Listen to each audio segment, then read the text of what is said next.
We're making spaghetti sauce today. Welcome to my kitchen. Start off with about 30 pounds of tomatoes, mushrooms, celery, peppers, onions, and garlic. Cut up all the ingredients, set them aside. You're going to start with the tomatoes first. Quarter the tomatoes, which means just take out the core and that little piece on top. Puree them and then start your pressure canner by filling it to the bottom line with hot water, and preheat your jars by filling them halfway with warm water as well. Hi, I'm Jennifer. Welcome to my kitchen. I'm making spaghetti sauce today and canning it so it'll be shelf stable for a year, and I wanted to invite you in so you can see what it looks like. So my spaghetti sauce is simmering on my stove. Turns out I made more than I had room in my pan for, so in hindsight I wish I had a bigger pan. So since it's still my birthday month, that's going to be on my list of things to do next. But sometimes you just have to improvise. So what I did was I made all the ingredients and put it into two different pans. So that's why you see two pans behind me. So I have my pressure canning stuff set up already. I'll post some pictures of what it looks like at the beginning stages of how much water to fill in. Mine's an electric canner. You may have a stovetop canner at home, and of course you always want to make sure you research and do your due diligence when it comes to looking at what your equipment directions say. So this is just based on what I have. I have a Presto Precise. I don't get kickbacks for mentioning it. I just tell you because I know that when I was looking, I needed to look at my glass top stove. Had a certain diameter. I think it was like 9.5 inches diameter for burners, and the canner I was looking at had a much bigger diameter. So for my stove directions, it said don't overdo it when it comes to the width of the canning that you're going to be using. So I chose to go with electrical canning, and it turns out I'm so glad I did, because it's so user friendly for especially for beginners. It beeps you through every stage. So right now my jars are already heated. I have it on pressure canning, and since we're doing quart sizes, I'm going to pressure can for 70 minutes. If I was water bath canning this, it would take twice as long. So just what works for me might not work for you. Your kitchen, your rules. So my jars are already hot. Whenever you have hot liquids go into hot jars, you want to make sure you always keep that together. I also have my lids and my rings already heated up. You don't want to boil the lids and rings. You do want to make sure that you heat them to soften up the rubber seal, so that of course it makes a better seal. With water bath canning, I'm not filling it all the way to the top. I just filled a little bit, about halfway with water, and then filled it up to the fill line. The extra water I'm just dumping in with my lids to keep them hot. So here is my jar. It's quart size. This is a regular size. They also have wide mouth. The difference being if you have something that's bulky, you want wide mouth, like when it comes to pickles. But when it comes to spaghetti sauce, especially since my pieces are bite size, I use a regular size because I can fit 5 jars in my canner instead of 4. 4 for wide mouth and 5 for the regular size. I have vinegar, a clean cloth. This right here is my measuring tool. Each of these is a 1/4 inch. I'm looking for a 1 inch headspace. So you get 1/4, 1/2, 3/4, 1 inch. So what I'll do is I'll measure it. So it goes like this. So that will show me when it reaches the edge here, that's a 1 inch headspace.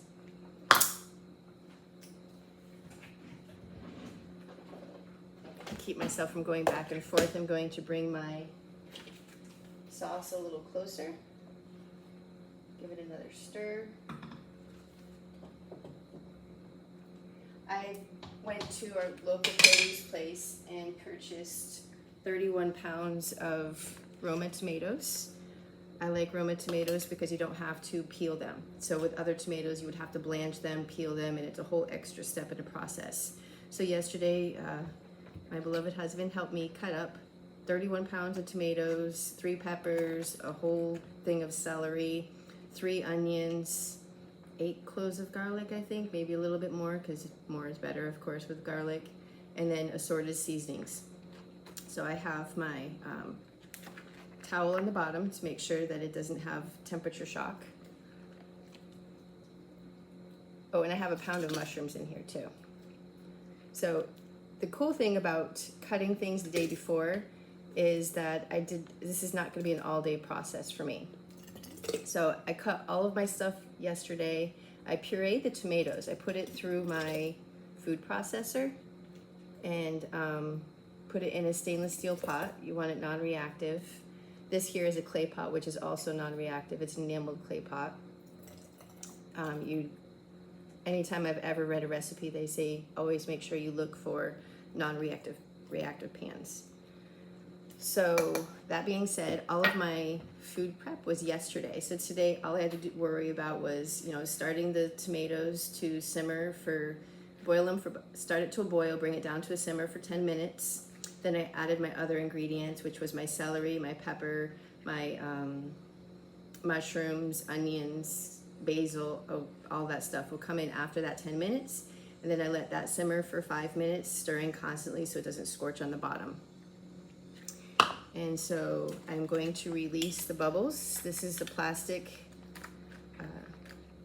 tool that I use. It's very careful not to shatter the glass. You want to always make sure you use the plastic with this. And I just release the bubbles.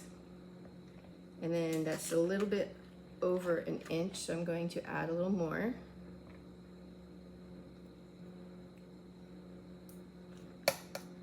And you find the recipe that works for you.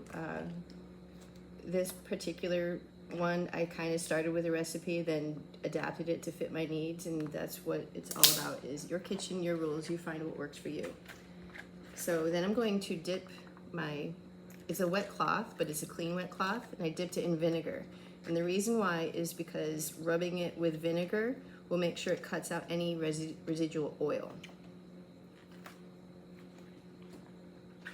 And then I go in for a lid. Here we go. And then I also heat up the rings just to, make sure that all of the temperatures are similar. You don't want it too tight, you don't want it too loose. You want it just what's called finger tight, because you want an opportunity for the air to release. That's what makes vacuum seal. So I have that 1 inch headspace. I'm gonna put it back in and do it again. I always try to make sure I have containers ready for the water, especially with pressure canning, because with water bath canning, I would just throw it back into the canner. But with pressure canning, you don't want to do more than the direction says. And for me, there's a little line inside of my pressure canner that says fill to here. Then I put the jars in with the half filled with water. So with the extra, I put it back in with my lids, and then when I run out of room there, I just put it in another container and bring it out and water my garden with it, so it's not wasted water.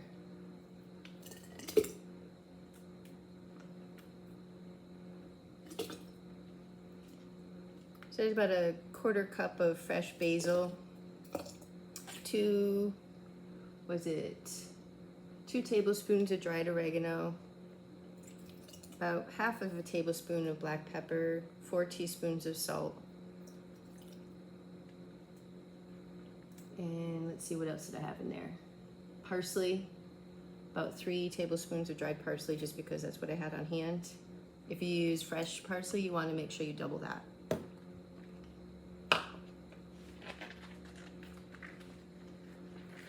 Dip it in the vinegar again.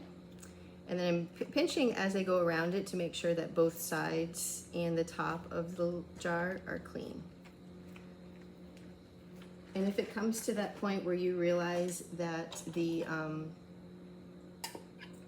jars did not seal, just put it in the refrigerator, or even loosen the cap and put it in the freezer. As long as you loosen the cap to give that sauce a chance to expand, the jars will be fine in the freezer. But you don't want to leave them in there, of course, tight, because there's no place for it to expand, and then the jar will break.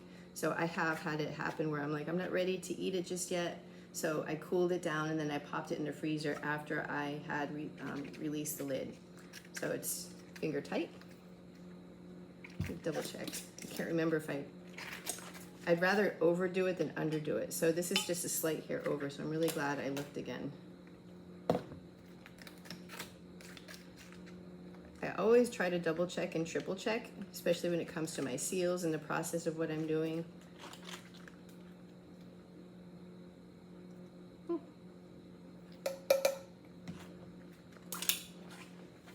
rinsing my washcloth.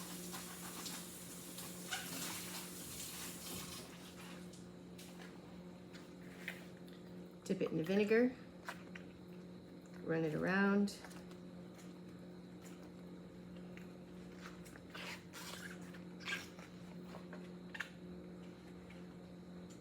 Going to get a new lid, reheat. Center it, finger tight, pop it in. Welcome back. So I just filled 5 of the jars that are in my canner. The water's hot. What I'm gonna do next is show you how I start the next step. So this says fill jars, which I've done. I put it on. This is the install, remove, and then locked. So I just line it up and turn it. This right here, and before I do, I want to remind you again, this is the seal that goes around. It's removable to wash. I always just make sure that when I put it back on, I double check the seal, because without the seal, you can't reach the pressure. So I'm in the 1,000 or less of sea level, so that your height of where you live will affect what pressure you put it on. The thing with the electric canner is you don't have to worry about weights or anything like that. It's automatic. So I put it on and I twist it till it's in a locked position. This right here is an arm that goes down and twists. This is a venting. I'm not sure if you can see it, so I'm going to turn it just a little bit. There is a venting spot in the back, which is going to have steam coming out of it. What we're going to do is I'm going to push the button and it goes to heat. So once it goes to heat, it's going to bring it up to temperature. When it reaches temperature, it's going to beep and it's going to say vent. And whether you're on stovetop or an electric canner, the venting is for 10 minutes between when it starts to boil again and when you put the cover on. This right here is the cap that goes on to close it. It'll say vent and can, so you basically, it's just to stop the pressure, the steam from coming out. And so it'll beep for the next step, and I'll put this on when it comes to that after the 10 minutes of venting. So I just wanted to show you what that looks like. So on to the next batch. So my canner has been venting for 10 minutes. So after I put the sauce in the jars and popped it back in the canner, I closed it up and I sealed it. There is one spot that's still open that it's been venting. So there's been steam that you might be able to hear right now over the beep that's been coming out here. So you vent it for 10 minutes. That's an important part of the process. So my next step, this is the regulator, and this is gonna go on top of the spot. It even says put regulator on. I'm gonna push the button. So to show you what it looks like on this particular model, this right here is the regulator, and this is where it's been venting out of. This right here is the part that pops up. I don't know if you can see how it goes up like that when it reaches pressure. So right now, that button is down, but since I just put the regulator on, and right here, if I have it turned to vent, or I could turn it to can, it will close that vent and build the pressure up. And as the pressure builds, this part right here will pop up. And so I'm not gonna mess with it until it tells me I can. So it's going to do reach pressure. It will beep again once it reaches pressure, and then the timer will start 70 minutes for spaghetti sauce once it reaches pressure and that little button pops up. And as that happens, I'll be able to open it up again, and the button will pop down to show me that it's safe. One of the things that I was most afraid of when I first learned how to pressure can was knowing when to open it safely. So just knowing the pieces of your machine and just reading up on it and doing your research, if you follow the rules, you should be totally safe, and it's not as scary as you would think it would be. I've already made 2 batches of spaghetti sauce. One thing that I did learn, and you're always going to be learning as you're trying recipes, no matter how many times I do a recipe, I always end up tweaking it. And this time I bought more tomatoes. Last time I got 25 pounds, and this time I had 31. So I had more sauce than I did room to can them. So that's why I'm doing a 3rd batch right now. 1 can did not seal. I can still see the bubble is up. I'm gonna turn it a little bit so you can see it. This particular one, the bubble is still up. So I'm gonna let it cool down and I will loosen up the ring and then I'm gonna pop it in the freezer. This is one that didn't fit in the jar at all to can, so I will freeze that one as well. So, but right now I have 2, 4, 6, 8, 9, plus 5 more in the canner ready to go. Oh, you hear how the sound changed? The little bumper thing popped up, and so it is now going to start the countdown for canning. But yeah, if it doesn't seal, don't panic on it because it always freezes well. You just want to make sure you loosen up the rings a little bit and you'll be good to go.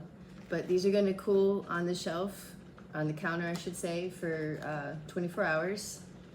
Don't mess with them, don't try to tighten the rings again, just leave them alone. And after 24 hours, I can take the rings off. I will wash the outside and rinse them, dry them, and pop them in my pantry.